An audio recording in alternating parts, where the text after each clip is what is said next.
Yo guys, welcome back to New What If, and this is What If Deku had a tail beast quirk. No, we're not giving him anything like KCM unless I want to change it in the future. But this is just gonna be a what if where he basically has the powers of a tail beast. It depends if I want to give him KCM though. I'm going to make it ranking from 9 tails. So yeah, but with that out of the way, let's get into the what if. Now, when Deku was younger, he would go to the Quirk doctor, and the doctor would just say that your child has a quirk. It's somewhat of a berserker, not the anime, a berserk type quirk. You should keep it under wraps. I suggest you go to some private practices in the facility next door. It helps kids with quirks that are hard to control. Inko would take this in mind, and they would head to the park, as now Deku can actually go to Bakugo and say that he has a quirk. Once Deku went up to Bakugo, he would tell Bakugo that he finally got his quirk, but the doctor said that it was some type of berserk quirk. Bakugo would ask if he can use it. Deku would try it, but his eyes would have then changed, and he would grow these black whiskers on his face. These long black whiskers. No, they're not like sticking out like hairs, they're just on his face. Deku would get a speed, endurance, even a defense buff. Well, yeah, he can hit harder, but you get the point. His body would just amp up by a lot. Bakugo would say, "Come on, Deku, hit me with all you got." Deku would then actually hit Bakugo in the chest area, sending him flying into the pole. This would really hurt Bakugo, but he would be able to get back up, though he would be limping a lot. He would then tell Bakugo, "I'm sorry, Bakugo, I didn't mean to hurt you that hard." Bakugo would say, "Damn, that's a powerful quirk.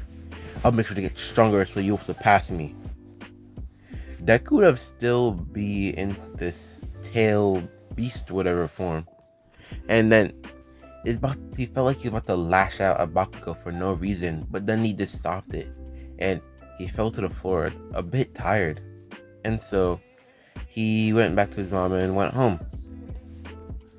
So then the next day, his mom would actually enlist, oh my gosh, I'll say enlist like it's some military thing, but actually sign up Deku into a program for kids that can't really control their quirk. Now, in this program, they'd have some pretty strong heroes. Not some heroes you don't really know, whatever, some spotlight heroes, money heroes, you get the point, alright? Now, this actually be able to help children with quirks that are just really, like, they can't really control it. But for Deku's case, he can't, there's a point where he just can't control it. So then they actually gotta do like private practices with Deku so he can actually be able to properly use it. On one occasion, when they were practicing before they went to private practices with Deku, when they were practicing it was when Deku just burst out of control. Like he grew like an aura of a tail, and his body was developed in this red cloak. Not a fully red covered cloak, but like a red cloak. From his covering, it like Deku wasn't even in control. He was lashing out at everybody, even his friends that he'd made. It was not a massacre, but there was some property damage. So then, that's why Deku went to private practicing with these heroes for his quirk.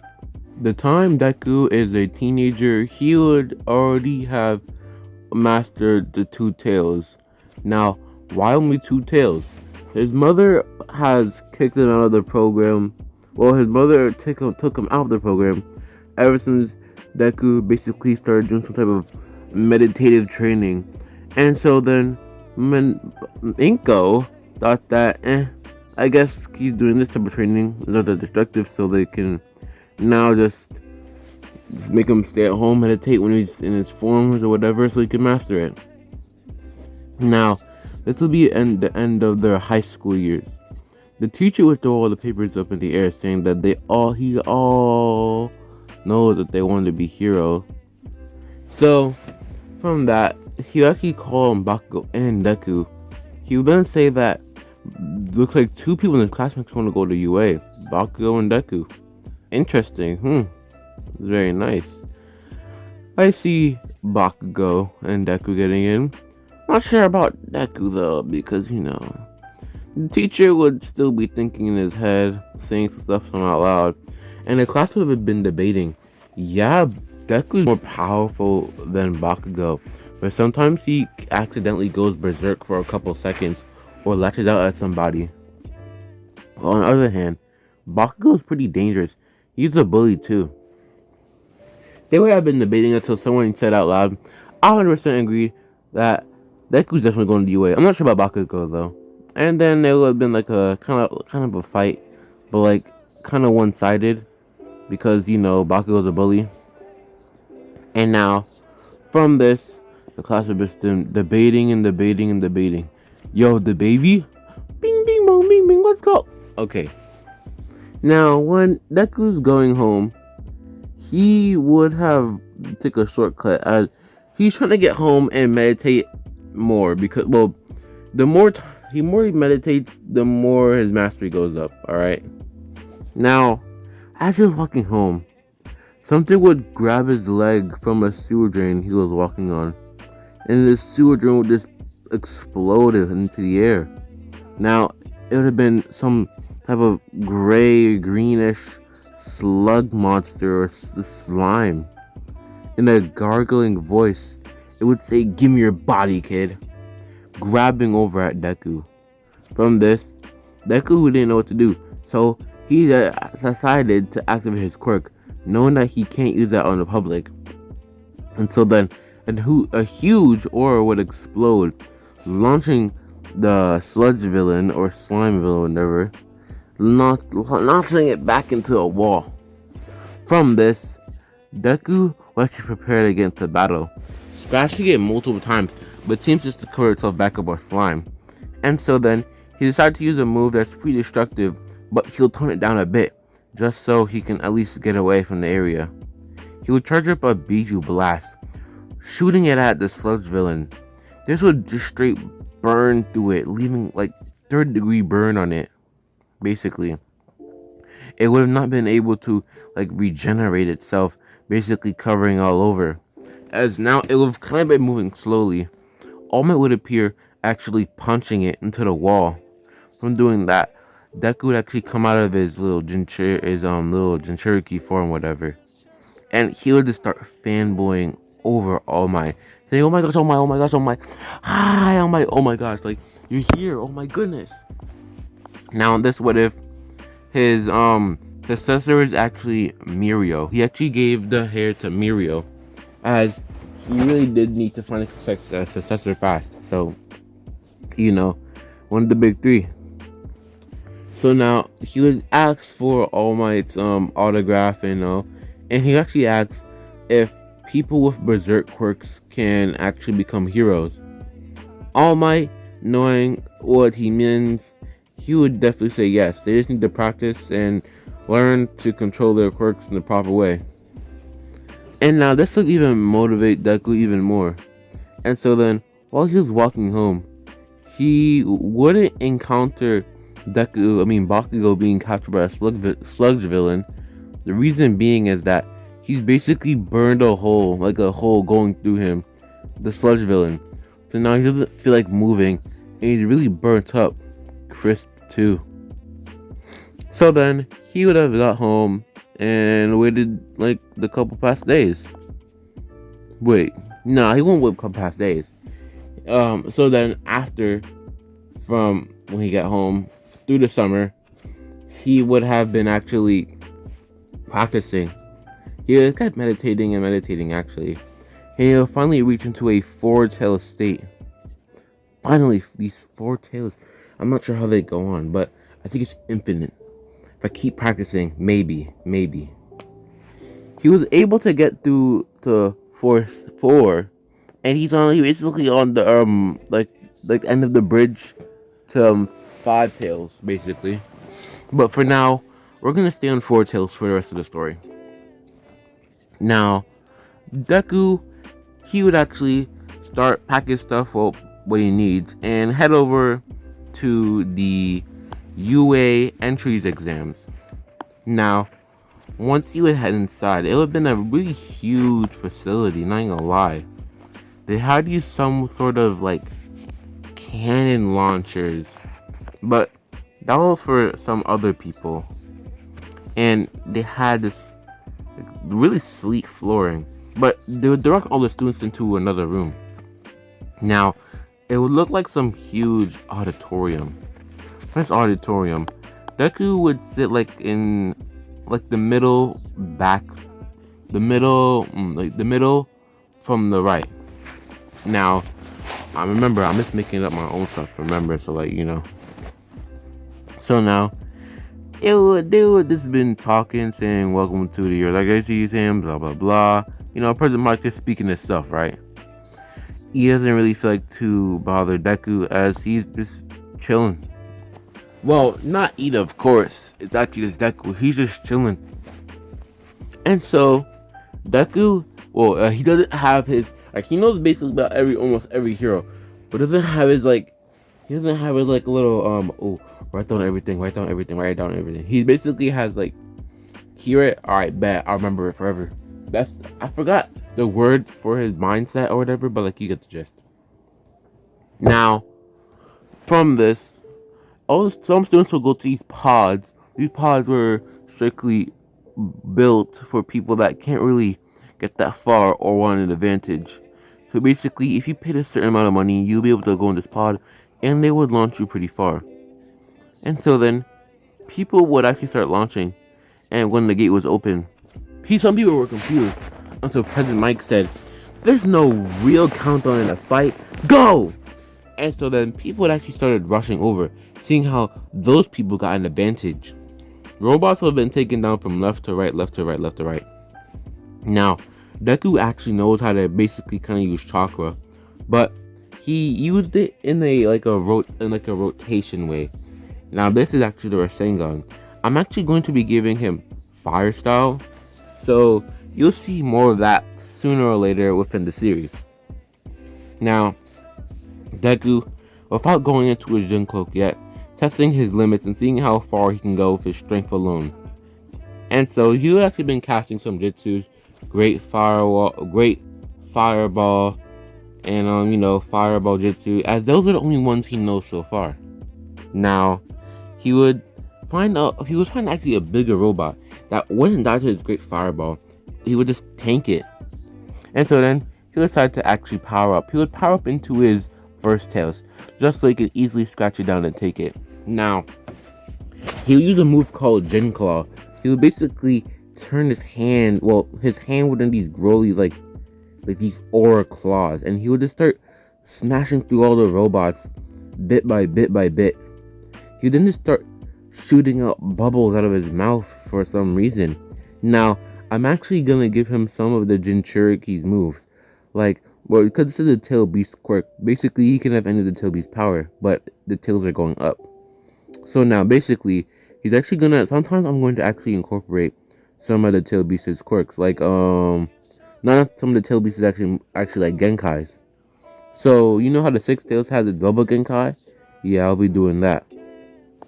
Now, Deku would have been going side to side, taking down robots with this Jin Claw or whatever. Until everybody would just start running a direction. Run for your lives! That thing is huge! Ah! People would have been running, bouncing on Deku too. Well, not bouncing, but knocking over Deku. Deku would ask one of them, "Why are you guys running? What's happening?" They would then point up into the direction where they're running from, and they would then see it, a huge, giant robot, the Zero Pointer. Deku finally feel like there's finally something that he can actually fight, and that's not just so weak. And so he would go up, but before he did, he would see some girl under some rubble, and he actually remember seeing this girl earlier, but didn't really talk to her. So then he would just swipe the rubble off of her, and then basically run all the way to basically a safer area that's far from here. As remember, his speed has been increased due to the cloak. Now, from doing that, she would say thank you, but it already been too late, as Deku's already running back all the way back to the 0-pointer. Now, he would side to side jump onto a building, or just wall on it, however you prefer. And then he had to start fighting it. He would do a tail beast Rasengan.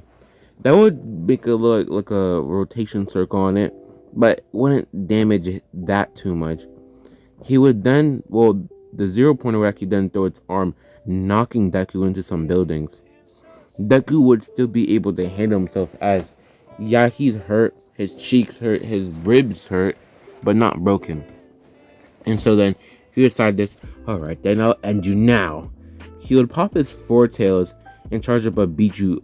Do you call it Biju? Because that's a case. Alright, he would charge up a tail beast blast, or to say Biju blast. He would charge up a Biju blast, and he would straight shoot through it. A huge wave of red energy. Everybody would see this from the stand. Students from below, even Bakugo. He would see this. He would be amazed, but also gain some hate towards Deku, as he just seems to be getting stronger and stronger every day. So he has to up his game up even more.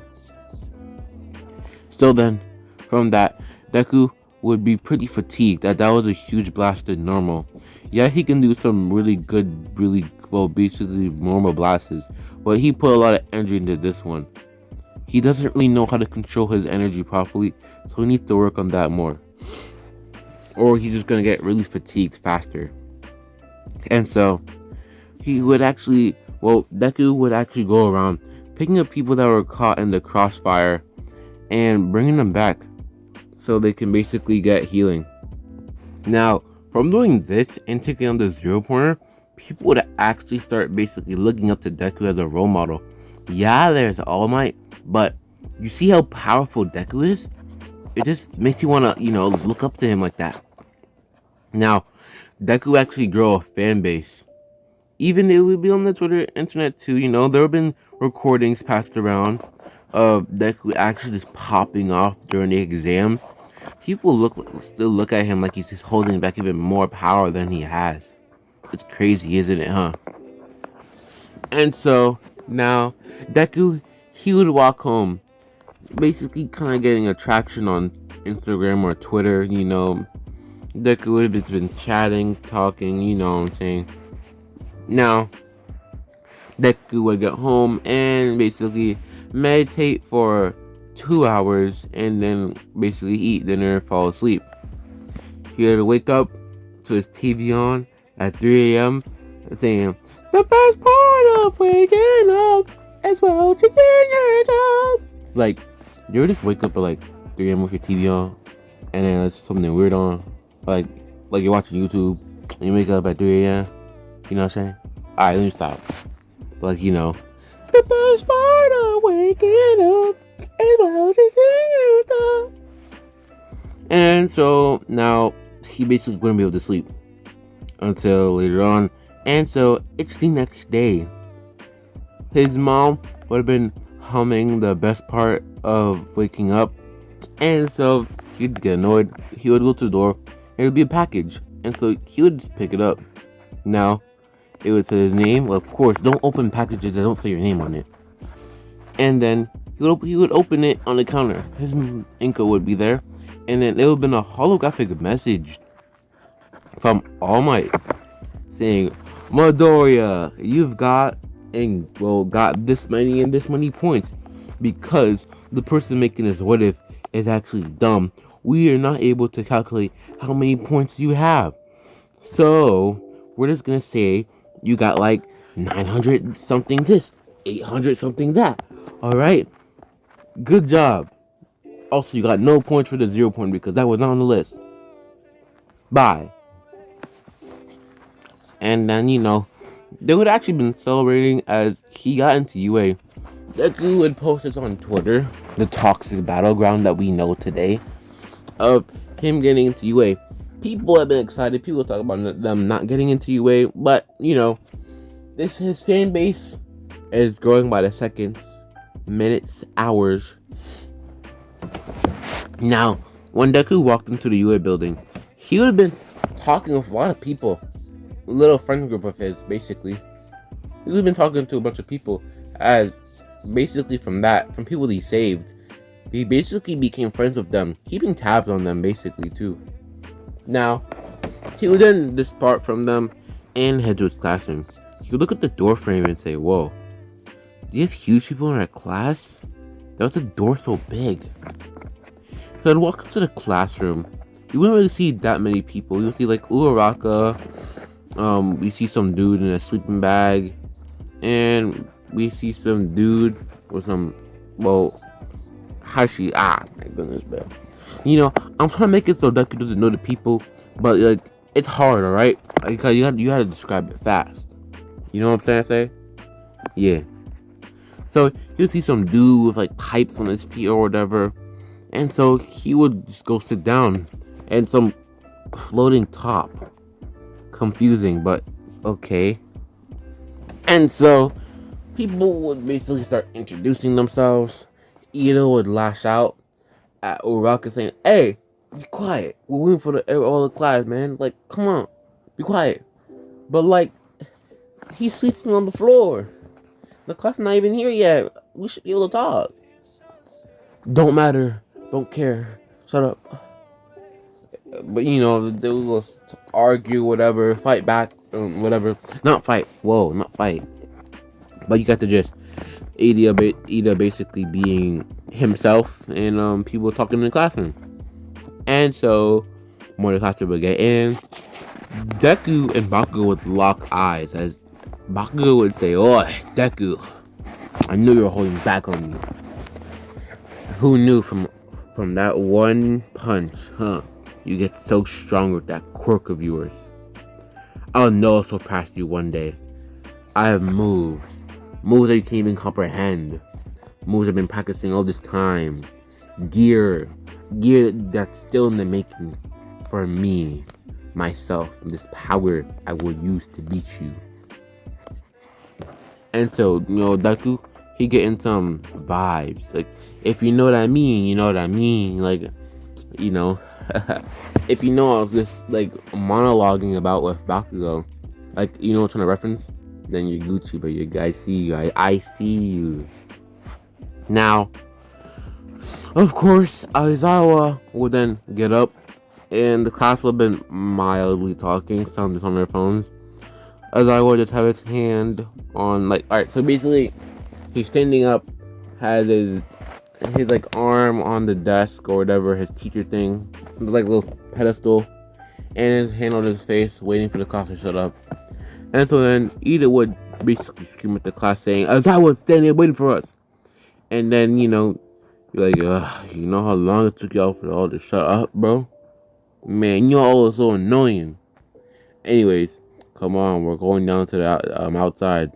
We're not doing no assembly because that's boring. We're not going to talk for like how long, a whole period, just so we can go back to the classrooms. I prefer doing this now. So, get your stuff on or whatever, and let's go outside. People wouldn't question it, and so they would basically go outside. Now, he basically asked most of the students how far did they throw and when they were like in this and that. And so then he would tell Deku to throw the ball into the air. Now, remember, measuring. You gotta measure the distance, you know what I'm trying to say. Well, Deku, he would throw it up. Well, Tail Beast Cloak, 4 Tails boost. He would throw it up into the air, getting like, I would say like 700. I would say like he got like 758 feet in the air. Now this would have been really high. And so Bakugo would actually go up, and he would get actually a whopping 780 into the air. Now, why is Bakugo getting more than Deku? Well, he's been training hard while Deku's been meditating. Not saying that there's a difference, but Bakugo's been conquering some new moves. Some new moves that are in the making that are pretty risky to use. And yeah. And so, they basically, whatever they'll do on that day, they will pass. Deku would come back to UA, do some studies, and then All Might would burst into the room. From All Might's sudden appearance, bursting into the room, the room would just been filled with, "Oh my gosh, All Might, that All Might, All Might!" with other classes hearing as they just start hating on Class 1A, as they just feel like that Class 1A is more special than their class that All Might's going over there. All Might would burst into the room, go to the pedestal, and tell to the class that to get your uniform on, or your hero whatever uniform on, and that they're going to be doing a little event. This little event would be the Heroes versus Villains event. 2 teams would go into this box-like facility, whatever, and then they would battle out. The heroes have to try to get the bomb, yada yada. You already know this. I don't need to explain it. And so the teams would have been picked as followed: Todoroki and Bakugo versus, of course, Deku, the madman himself. And we'll add Uraraka. Not Uraraka. We're gonna add Ida. Now, Ida working with Deku, this doesn't seem like a good pick. I'm just experimenting with it, Like, yes, this is some, also can be some character development for Ida, but you never know. You just gotta pick out and then roll with it. And so, the match would start. Bakugo would actually just start rushing over to Deku's location, while Todoroki simultaneously follows, as he thinks that if he uses his ice to take down basically his engines, he will be able to actually have an advantage, as they're new, so they don't really know how well. Yeah, they did the quirk assessment yesterday, but still, they don't really know how each other quirks properly work. So that's what this Todoroki's thinking right now. And so, Bakugo, he basically knows almost everything about Deku. So now, when Bakugo is rushing over, Deku is actually thinking about a plan with Ida. Now, Ida would say that Todoroki has ice, and he also has some other side, but I'm not sure what it is. Well, we guys don't know. You got any ideas? I think it's fire. I think he got fire. I definitely think he got fire. I think that's fire. No cap. I looked in his reports. He got fire. How do you know that, Ida? Oh, I was looking at everybody's portfolios. Okay. So he has fire and ice, but he refuses to use his fire though. Odd. All right. I think he would kick through his ice. I'll take down Bakugo. All right. So then that would have been the plan. Bakugo would burst right out of the corner of their eyes, launching an attack at Deku. From this, Deku would form up a aura on his hand, the Jin Claw, and at least swipe the attack away, making it so Ida would actually run away to a different side to find Todoroki and take him down. While Deku would actually make a little Rasengan within this aura, the Jinchuriki aura, and put it into the wall. So from doing this, he was actually trying to get more space and more ground for them to attack. Well, to fight actually. So then, now they would end up fighting. Deku would go into his 3-tailed state, but Bakugo would yell at him, saying, "We're not going full power, Deku. I know you have more than this." And so then, Deku would actually have to go. Well, he would be forced to go into his 4-tailed state, as Bakugo just seems like he does not want to hold back, not even the slightest, not even the smallest inch. And so then, they would have been throwing hands back to back. And if you look at the time, All Might looked at the time, saying that surprise is not done yet. And then he would say, it's the end of the video. Thanks for watching, like and subscribe, and yeah, thanks for watching.